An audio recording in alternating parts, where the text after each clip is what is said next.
So, when you don't know how to do something, how to fix something, or how something works, what do? Ask a teacher? Ask your parents? Ask your friends? Ask someone you really know and trust? No! You go to the internet and ask some randos. But I'm not talking about creeps here, I hope. No, I mean the people of the internet! You know, those people who make how-to videos. Because chances are, if you're trying to figure out something, someone on the internet has already figured it out for you. Things like, how do I unsend a text? No. How do I do a winged eyeliner? How do I get rid of the zit by Friday night? How do I get out of gym class? How do I screen cap Snapchat without getting caught? They'll never know. But then there are things in life that don't have an easy fix, that don't have a simple solution, that don't have a how-to video. Things like what to do when you have problems with family, or when it seems like you have no control in your life, or what to do when someone has done something to you. I mean, clearly, they gotta go. The truth is, there's a lot of life that doesn't have a solution you can just find online. So how do you know what to do when you don't know what to do?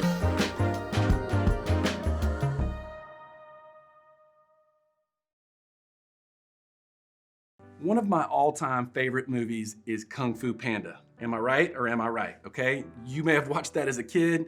It's not just a great movie, it's a great trilogy. And one of the things that makes it so great is Po, played by Jack Black. Po is awesome. In fact, for a lot of us, that's probably one of the reasons why we love some of our favorite movies, is because of how much we like the main characters. Producers create characters that you and I can get attached to, and a lot of times by giving us a deeper look into both the good and the bad parts of their life. And when we can see both of those things, it helps us feel for them. It makes us care about what happens to them, and it helps us like them so much more. And it's because we realize that, you know, they're like us.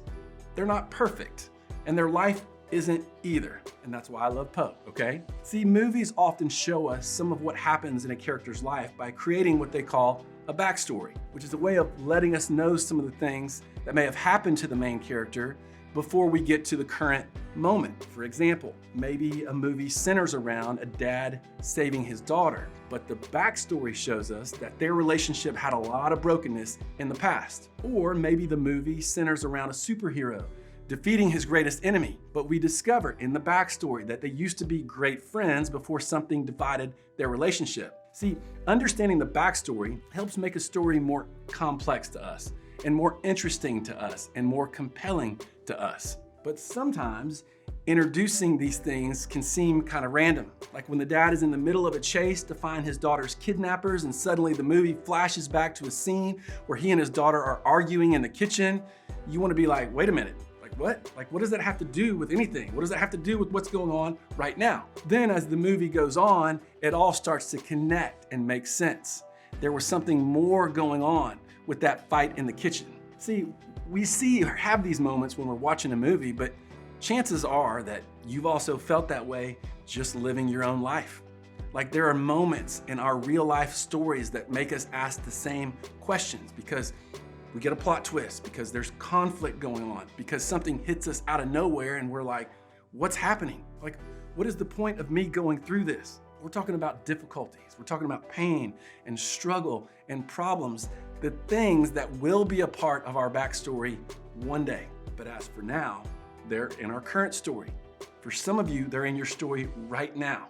And when we're in the middle of them, they make us feel overwhelmed, powerless, and sometimes even make us want to just give up entirely. And in this series, What to Do When You Don't Know What to Do, which I will give you is a long title, we've been talking about exactly what the title suggests. What to do when you and I do not know what to do. And today we are talking about what to do with our difficulties, our pain, and our struggles. And maybe more than anything else, these things can leave us not knowing what to do. But before we can even ask the question, what do I do? We often ask ourselves just why in general? Why is this happening to me? Why am I going through this? Why is this happening right now? Just like a movie that flashes back to a scene that doesn't seem to make any sense at the moment, difficulties can make us feel the same way. Difficulties, they often feel random. Sometimes they feel pointless or feel completely unnecessary. Sometimes we see the point after the fact when it's part of our backstory, but we don't see it right now. For example, maybe you have a broken friendship, but looking back, you realize that the friendship, well, it led you to make some bad decisions. In fact, you may not even have liked that version of yourself very much when you were in that friendship. So even though it felt bad at the time, you're now actually glad that it happened. Sometimes we even see the point in the moment while the difficulties are actually happening. For example, maybe you found yourself struggling in a class and it was on you. You weren't putting in the effort. You got called out by your teacher, and all of a sudden there was a lot of heat on you to get your grade up in that class. So even though it wasn't fun, you knew having someone else tell you what you already knew was what you needed. So sometimes we see it looking back, sometimes we see it in the moment, but most of the time, things that don't feel good just seem pointless. Like if your mom or dad loses their job, and that means your family has less money, which means you can't buy some of the things you're used to buying, or your parents are having a hard time making ends meet, and life for your family gets way harder. It's like, why? What is the point of that? I mean, there could be a million examples of this, but the point is we've all had an experience that hurts and feels pointless in the moment. Whether it was not making a team, not getting the part in the musical, going through drama with friends or family, we've all asked ourselves, why me, when we go through these things? And if you're like me, there's usually not many good answers in the moment. And what's worse, in real life, unlike the movies, our difficult circumstances usually don't get a pretty bow tied on them as we walk through them. It's not like the credits roll and everybody's happy and everyone lives happily ever after. It doesn't always work like that in real life. The outcome may not turn out how we want them to. And in those times, it can be really difficult for us to see any point behind our pain, to find hope despite the hurt, or to find the determination to keep going despite the difficulties. But here's the good news. When we find life confusing or difficult, we can actually learn what we can do by looking at people who have handled similar situations. That's actually an incredible tool for us when we're in the middle of difficulties. And that, my friends, brings us back to the life of Joseph.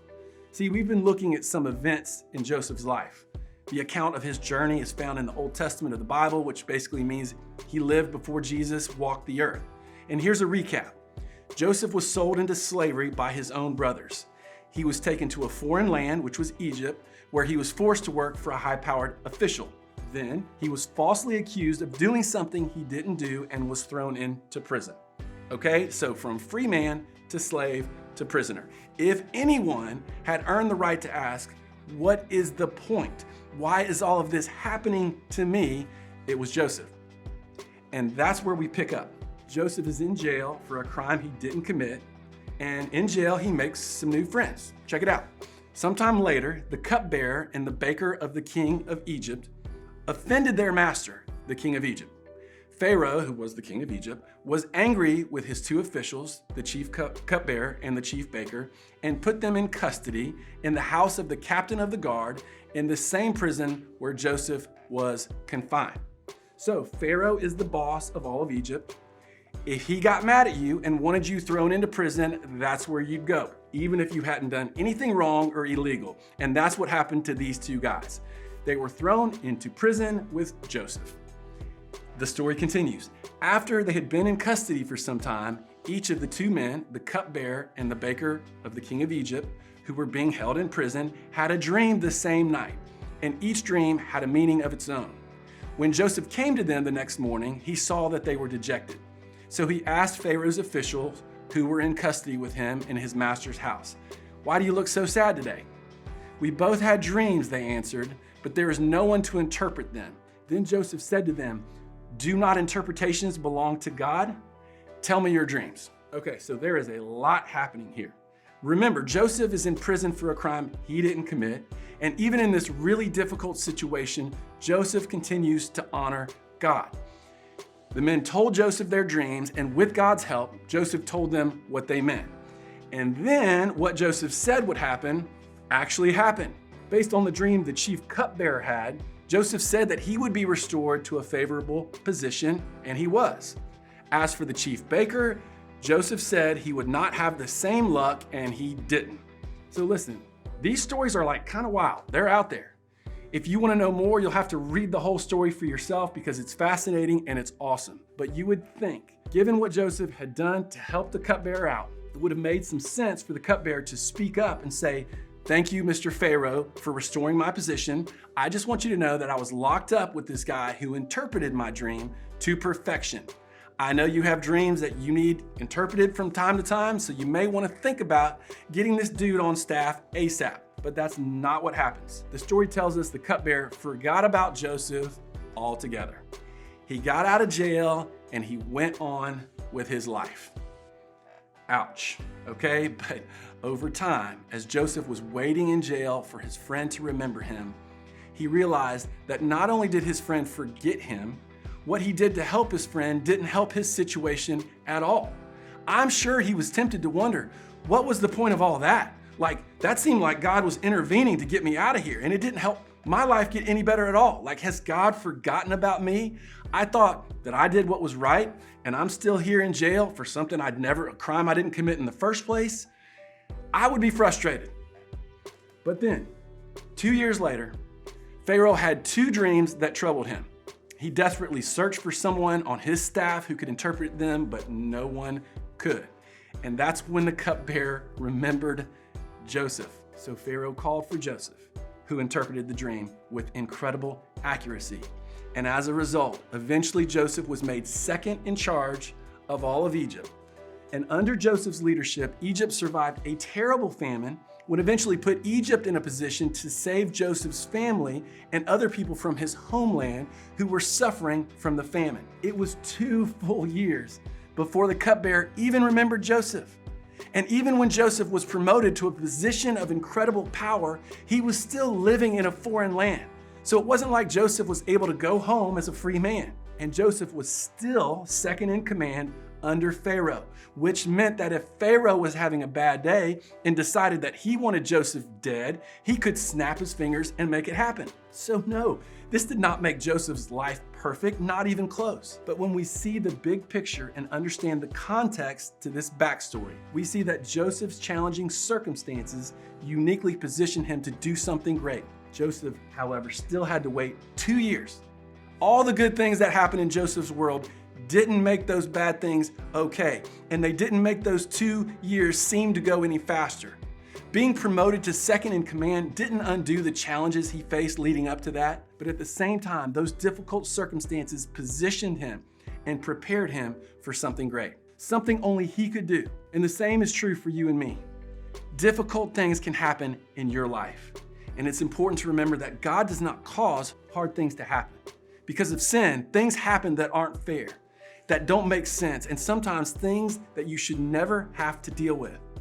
But God can take those things and use them for something so much greater than you can see. And we know that in all things, God works for the good of those who love Him, who have been called according to His purpose. It may not seem to make things all better, and it may not even make sense yet, but God is in the business of taking our hurt, difficulties, and pain, and giving them a purpose and giving them a meaning.